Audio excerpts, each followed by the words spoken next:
Okay, dumb thing number 5 in the field of youth sports photography. Again, keeping it to the little kids at the park, okay? We're not talking about high schools or schools or professional athletes, okay? I know who I am, and I'm in the 99-cent store business in photography. I'm not Saks Fifth Avenue, I'm not Nordstrom's. I know who I am. I've never ever claimed to be a great photographer, but I took pretty good pictures of kids at the park, okay? So here's my take on what's happened in the lab business, okay? And this is, it caters to the thinking of many professional photographers. And I talked to one today, actually, and this gentleman was just destroyed because he had lost an account he'd had for many years. And, I understand photography is a craft, okay? And there's a lot of generalist photographers and portrait photographers, wedding photographers, and hometown photographers that have studios in their hometowns. And it was kind of like, back in the day, you had your barber, you had your tailor, you had your photographer, they're all on Main Street. And it's all a craft and it's an art, and I get that, okay? And so that Main Street photographer, and a lot of them were my clients that bought product from me and still are, those people do all the photography, and they look at anything that requires a camera, that's in their sphere, right? So they look at it as the Little League, or sometimes in the small town they call them the ball teams, okay? You talk to a small town photographer, they'll say the ball teams. In California, they say the leagues, but in small towns they call them the ball teams. And they do the ball teams. And sometimes they do it the same way that they do the senior portraits or anything else. They make appointments with the ball teams, and they go out, they shoot one team at a time, and it's a big production, and then they send it off to the lab, and they charge a lot more than your big companies, like, the corporate companies, and I won't say any names, but the small town photographers, they hate those corporate companies, but that's a whole nother video.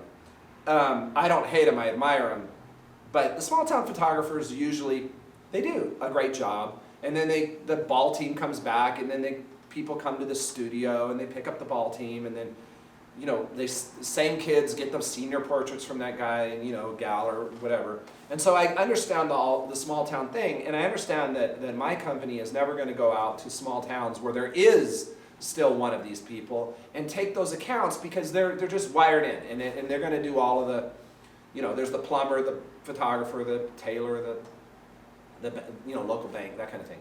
So I get that, okay? So so there's many photographers around the country that, because it all reflects on them. This is how they look at it. I need to control everything, okay? Because my name is on this. I need to control it, okay? This need for control, many, many years ago, I used to run a traditional lab for a year and a half, where wedding photographers would come in and school photographers would come in. And back in the day, the way that the serious photographers that did weddings and portraits and schools approach things was they were very focused on the lab they used, okay? And there were national labs, but there was a lot of local ones, right? Those are all out of business, by the way. But there was a lot, they didn't really want to send stuff to a national lab unless they really trusted them.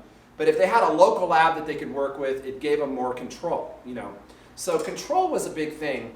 And so your typical wedding photographer would bring their stuff in on Monday. You proofed it. You created the proofing, and some of the wedding photographers liked it warm, and some liked it cool. And as managing a lab back then, you had to understand that certain types of print, a certain color on a print, one photographer would love it, and the other one would reject it.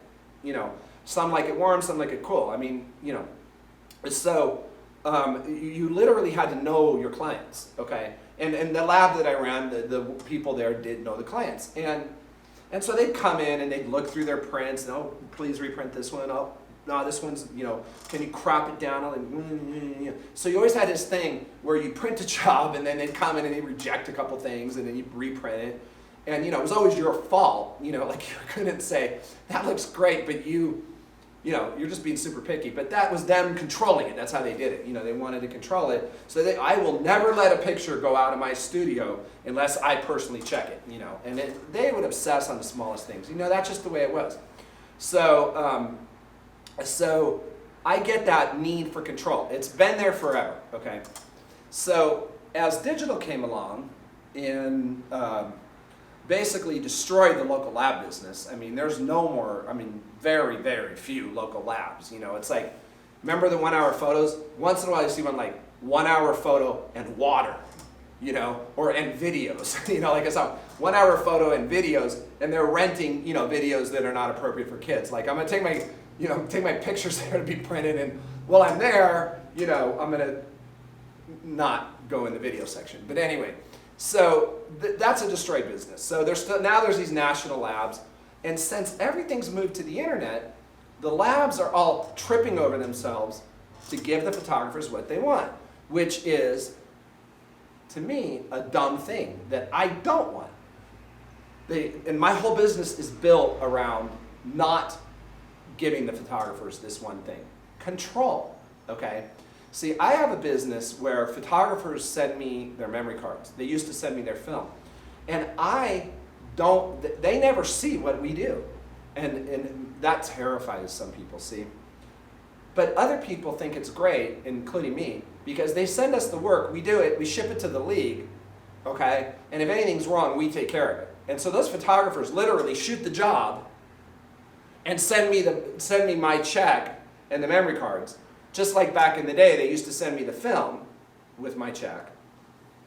We produce it and ship it to the league, and we handle the back end. We do the customer service. So my operation's always been based on we'll have the control.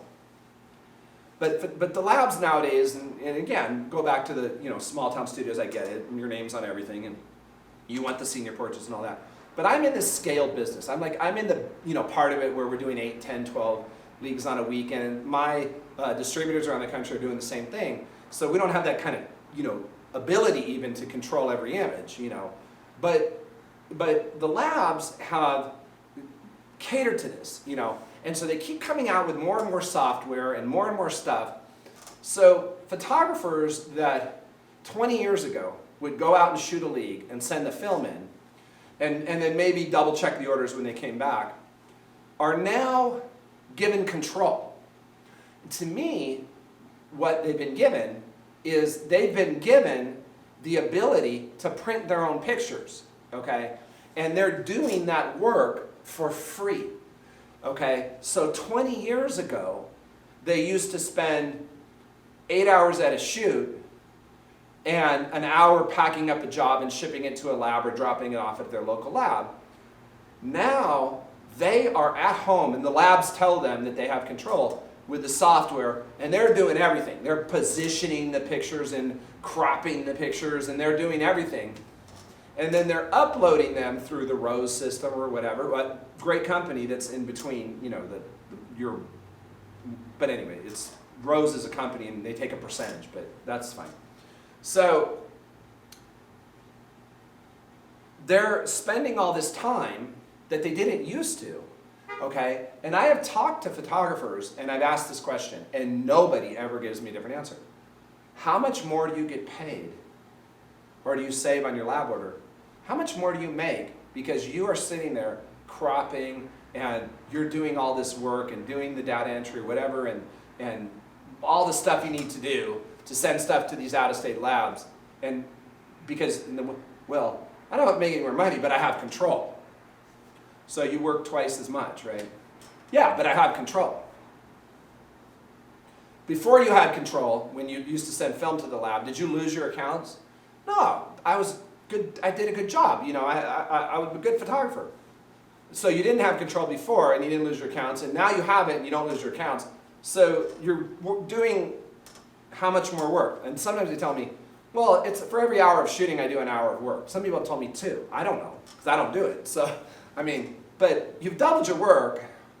And by the way, digital has hurt our business, right? Like some orders are down.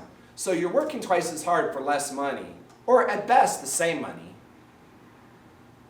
because you want control, Yet before you didn't have control and your business was fine. So again, it's one of these things, like what's going on? Like somebody explain it to me, okay? So I want you to think about it, okay? And I want you to think about whether you could trust somebody else for these little kids at the park, okay, to do a good job on your work, okay? And I have a distributor program, and the way it works is you shoot the job, you send me the memory cards, and you're done, okay? You can do something else if you want, okay? You can do portraits, or you can do weddings, or whatever you want to do. You don't have to sit there for hours and hours because you have control. And the irony of it all is that for a lot of photographers that only do a couple leagues, 2 or 3, a lot of times, and because I've had people send me work that they messed with because they want control, and they almost always screw it up, you know? And I had a photographer last year send me, they captioned a job because they wanted it captioned a certain way, and they misspelled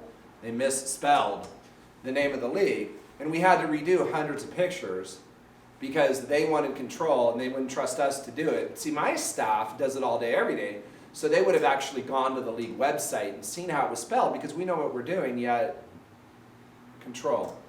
Is it really that beneficial? I don't know. Just something I see, and I consider it a dumb thing because unless you love doing it, okay, then it's not dumb. You love it, okay? If you're doing all this as a hobby, don't watch these videos, okay? If you love all of it, you love the green screen, you love all of it, you love apps and stuff, and you just love that, hey, you know what, it's a hobby, okay? Why are you here watching me, okay?